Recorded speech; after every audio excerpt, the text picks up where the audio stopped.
Bonsoir Sophie. Bonsoir. Bonsoir. Quelle course? Gros sentiment j'ai du regret. Beaucoup de regrets.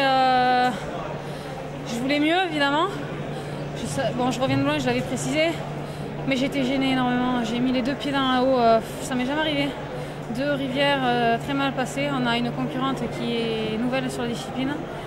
Je crois qu'elle est très très forte au niveau aérobie. Il n'y a vraiment pas à dire. Je pense qu'elle est, même de loin, pour moi, elle est plus forte que les premières. Parce que si vous voyez comment elle passe les obstacles, c'est magique. Donc moi, de mon côté, déçue. J'ai essayé de me refaire la cerise dans le 3e tour avant la fin. Mais les jambes sont très lourdes. Déjà, c'est bien de... Un point positif, c'est bien d'être arrivé à faire finaliste. Parce que franchement, je l'ai déjà dit, je reviens de très loin. Maintenant, j'ai un cheminement l'année prochaine, retrouver la très haute forme et me projeter sur déjà la Corée. Et il faut que je gomme ça parce que c'est pas un échec, mais je suis un peu déçue quand même. Donc, le finaliste, ça semble te convenir. C'est plus le temps qui te soucie? Non, le temps, c'est pas le... C'est la façon que j'ai effectué ma course. En fait, je suis pas satisfaite de mes rivières. Ça fait 3 ans que je suis du Stiple. Voilà, je les ai très mal passées. J'ai pas su passer au-delà d'un adversaire qui passait très mal. Je me suis trop centrée dessus. Et ça a été difficile ensuite, parce que dès qu'on prend quelques secondes dans la rivière, c'est difficile. Bon, maintenant, il y a la Paula qui est juste devant moi. Donc, bon, c'est quelqu'un avec une référence quand même très élevée, mais il va falloir que je retravaille ça, retrouver la grande forme. Et je serai là l'année prochaine en Corée, je ne ferai pas les mêmes erreurs. On s'est vu souvent là, donc, durant ces championnats, et à chaque fois, il y a ce problème récurrent qui vient, donc la rivière, à chaque fois, ce souci. Non, c'est vous, c'est beaucoup de journalistes qui semblent s'obstiner sur ce passage de rivière. C'est toi qui en parles, hein? J'en parle aujourd'hui parce qu'en fait, j'ai mal passé aujourd'hui, donc je suis vraiment pas satisfaite de mon travail technique. Je pense que Roger, qui est dans les tribunes, aura noté ça. Je les passe bien d'habitude. J'ai une reprise d'appui derrière très intéressante et musculairement, je suis très équipée. Maintenant, mes soucis ventilatoires font que voilà, je suis pas non plus surhumaine. Mais bon, 7e, j'ai sauvé les meubles, on va dire. Quel souci ventilatoire?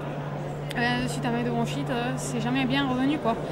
Donc il faut du temps. J'ai voulu être trop pressée.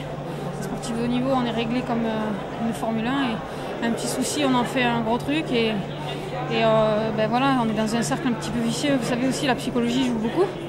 Mais pour ma part, je me fixe l'année prochaine et les Jeux 2012 évidemment sur le Stiple. Il y a comme des sourires dans ce que tu dis là. Oui, le point positif, c'est quand même que je suis finaliste. Faut pas non plus. On est dans un contexte européen en demi-fond très relevé pour nous. La France a acquis beaucoup de médailles et c'est super. Il y a une super ambiance. Maintenant, c'est vrai que les lancers sont un peu en dessous. Mais ce que je disais à table, c'est qu'on a nous. Le contexte mondial est presque là, hormis les Kenyanes et les Éthiopiennes. Quoique, vous l'avez vu, une Éthiopienne qui est turque. Donc, moi, j'ai la championne du monde dans ma course. La lanceuse Steph Falzon qui avait aussi du beau monde. Donc, c'est vrai que nous, le contexte européen est très compliqué. Maintenant, le demi-fond masculin est très bien représenté. Et ça va faire vraiment... moi, ça me fait chaud au cœur quand je vais voir cette course masculine. Je disais que le niveau européen était très relevé, effectivement, parce que Zarudneva bat le record du championnat, donc en 9:17:57. Bon, c'est pas un chrono qui est encore dans tes cordes, c'est sûr. Hein. Toi, tu fais donc 9:35:52, meilleur temps de la saison, 7e place. Bon, je pense que c'est un bon bilan. Il y a plusieurs Françaises qui aimeraient ta place, je pense. Oui, c'est sûr. Moi, je regarde pas. J'ai toujours dit, je regarde pas ce qui se fait derrière moi. Je regarde toujours devant. Et c'est ça qui me fait avancer. L'an dernier, je fais 9:25. Bon, voilà. Ce qui me fait râler, c'est de ne pas être dans la même disposition que l'an passé, parce que je savais que l'an dernier, c'était voilà, rien à voir avec aujourd'hui. Maintenant, psychologiquement, j'arrivais avec de l'envie. Ma finale à Berlin, pour moi, c'est n'importe quoi. Aujourd'hui, franchement, avec les dispositions que j'avais en arrivant au championnat, je peux être quand même un petit peu satisfaite, mais bien sûr déçue par rapport à mes possibilités. Donc je suis certaine et sinon j'arrêterai.